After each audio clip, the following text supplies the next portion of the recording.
आजपासून महाराष्ट्र राज्यात आणि नवी मुंबईत सर्वच शाळा सुरू झालेल्या आहेत.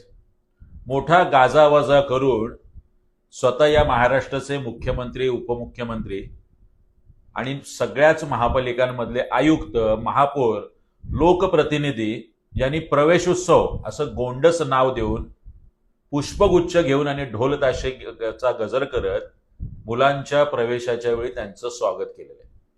पण याचं दुर्दैव असं की या सर्वच महानगरपालिकेच्या आणि सरकारी शाळांमध्ये पहिला दिवस सुरू होऊन सुद्धा अजूनही मुलांना नवीन गणवेश मिळालेला नाहीये, नवीन बुटं मिळालेली नाहीये, नवीन सॉक्स मिळालेले नाहीये आणि वया मिळालेल्या नाहीयेत, पुस्तकं मिळालेली नाहीयेत. याचा खेद करायचा, दुःख मांडायचं का उत्सव साजरा करायचा, हे अशा पद्धतीचे निर्लज्ज सत्ताधारी. नवी मुंबईत सुद्धा 35-40 कोटीचं कंत्राट काढलंय.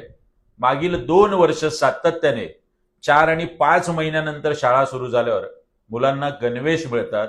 अशा या सत्ताधाऱ्यांचा करावा तेवढा निषेध कमीच.